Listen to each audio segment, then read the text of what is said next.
सभी का स्वागत है हमारे चैनल में फियर इज़ बैक। तो चलिए चलते हैं आज की कहानी की ओर।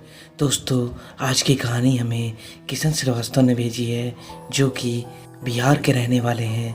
तो आइए इस कहानी को जानते हैं। यह एक आंखों देखी घटना है। एक बार गर्मी की छुट्टियों में मैं और मेरी बहन मामा के घर घूमने गए थे।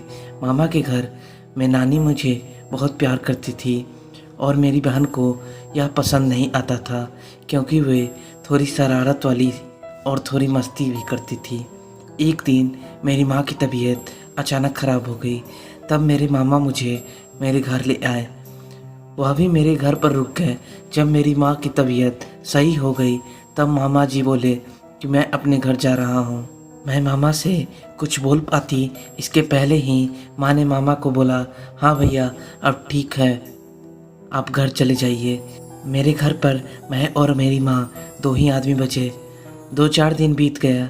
तब एक दिन रात में मुझे जोर की प्यास लगी और मैं आंगन में पानी पीने के लिए उठी। तभी मेरी नज़र ऊपर गई और मैंने देखा कि धुआं जैसा कुछ उठ रहा है। तब मैं अपनी माँ को जगाया और माँ को बोला, माँ ऊपर देखो, यह काला धुआं कैसा है, क्या उठ रहा है। मेरी माँ समझ गई कि यह मेरी चाची की आत्मा है जो मुझे लेने आई थी, क्योंकि मरने से पहले मेरी चाची ने कहा था कि मैं तुम्हारी बड़ी बेटी को नहीं छोड़ूंगी।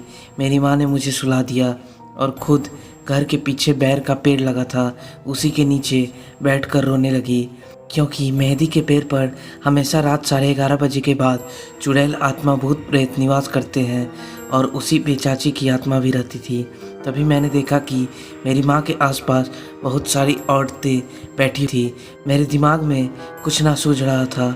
एक बार हम लोग 8वीं कक्षा में जब पढ़ रहे थे तो गुरुजी ने बताया था, कभी भी भूत प्रेत या आत्मा दिखाई दे तो गायत्री मंत्र का जाप करो, बजरंग बली का नाम लो, तो आत्मा वहाँ से डर कर भाग जाएगी। यह बात मुझे याद आ गई और मैंने वैसा ही किया जैसे गुरुजी ने बताया था।